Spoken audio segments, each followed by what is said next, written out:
Alright, looking at the 7.35C gameplay patch, probably not much. Helm armor bonus reduced, that's actually kind of major.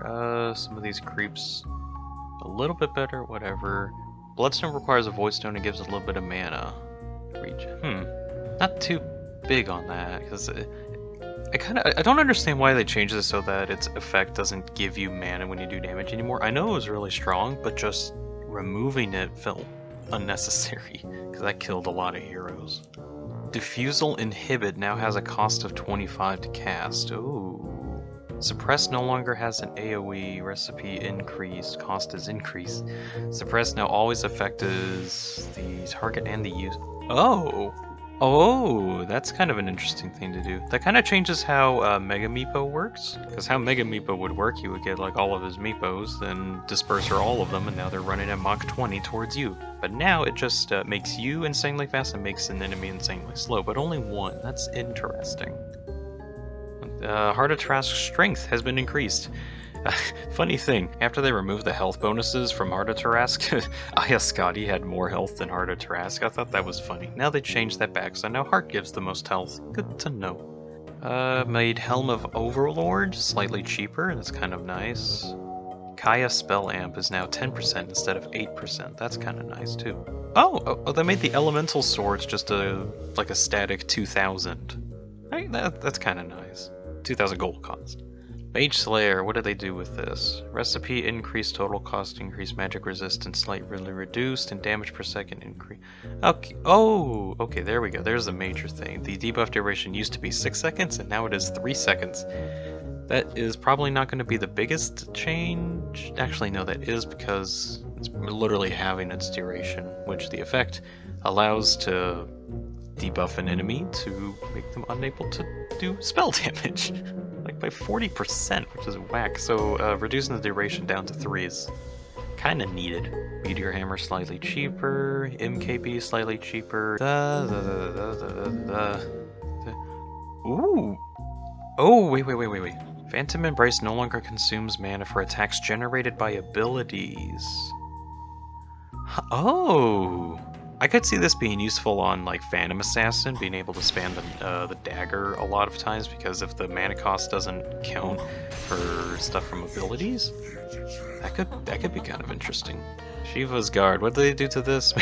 Made it more expensive, reduced the armor, and reduced the other stats. Aww. Such a good thing too, and after the Helm nerf, I'm not sure if this is going to be viable, because it's kind of iffy still.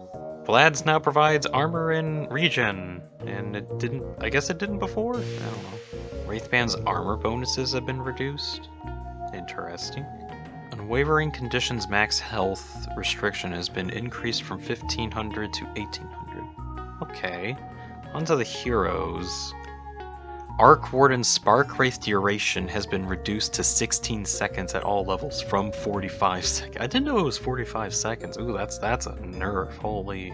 Bat Rider's Flame Break radius reduced by 50. Chaos Knight's Reality Rift distance has been increased slightly. Divine Favor now has a mana con. Did it not before? Oh gosh. Doom's Doom has been changed slightly, where the duration is 12, 14, 16 instead of 16 seconds at all levels. That's the duration. DK's Elder Dragon form Frost Breath movement slow has been reduced by 10 to 15%, and the attack speed slow has also been reduced, and the Black Dragon Agaceptor bonus magic resist has been reduced by 5%. Okay. Emberfist's Sleight of Hand mana cost has been increased by 5. Okay. Faceless Void's armor has been reduced by 1. Along with Time Dilation's cooldown progression slow has been decreased from 60% time dilation to... Oh no, the slow percentage. Okay, so now it's a 30, 40, 50, 60% instead of a static 60. Interesting. Also no longer has a bonus duration against creeps ton. I didn't know it had a bonus duration. Well, now it doesn't. Leshrek's Diabolic Edict damage has been increased by 1 + 1 at all levels, something like that. And his Pulse Nova's activation cost has been decreased and now scales from 50, 60 to 70. Lion's Earth Spike now has a scaling cooldown, starting at 14 going down to 11. And his Aghanim shard has been slightly reduced from a 80% magic resist to 60%, and the break distance from 400 to 200, and the shard now breaks on secondary targets if the line loses vision of them. This was like a stupidly powerful shard, and now it's a little weaker. It's still good. It's still really good, but it's not as good as it was a moment ago. Lone Druid's Bear is now properly affected by Monkey King's Jinju Mastery. Huh. I never thought about that. Since the bear is a creep, then it wouldn't have been affected, so now it is affected. Oh no, instead of a 120-second cooldown, it's now a 150-second cooldown and goes down by 10 seconds each level. Oh my. And the movement speed that he had also got majorly reduced from 340 at first level to 300 at first level, and going to 390 from 400. Ooh. Huge movement speed nerf. Fixed Magnus's Skewer, interacting with forced movement abilities and causing problems where Skewer dealt damage relative to the distance between the target and the center of the map. Oh, that's how that happened. That's funny. Meepo, Dig's Max Health Restore has been reduced from 35% to 25%, and the stats gained from other Meepos in the Mega Meepo mode has been reduced from 50 to 40%. That needed nerf. Omni Knight's Repel properly nullifies pure damage, similar to other debuff immunity. Nice. Phantom Assassin's Dagger range has been increased in the early levels. Let's see, is there anything else that's interesting?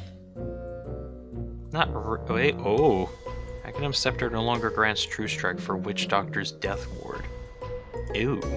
And, well, that's going to be 735C. Not too much of a patch change, but major enough to warrant some attention. Notable ones I kind of want to look at. The Helm of Iron will nerf if I actually go find it. That armor reduction actually is kind of major. They reduced it before in a previous patch, but I think now with the 4, it's decreased it enough to where it's not as easy as a free pickup. I mean, it was like barely on the edge as it was before. Now it's not really. Not a fan of the Shiva's Guard gold cost increase and some of the stat reductions, but it is a very strong item. That's what they changed it into. So the change is kind of warranted, but now it's like 5,000. I like getting Shivas on Phoenix. Now it's more expensive. Whenever an update like this comes out, I'm gonna try and make an update video just to kind of talk about it, because I feel like that's something that I might want to do since I'm making such a Dota-centric channel. That's pretty much the patch. Thank you for watching, and you're free to go about your day.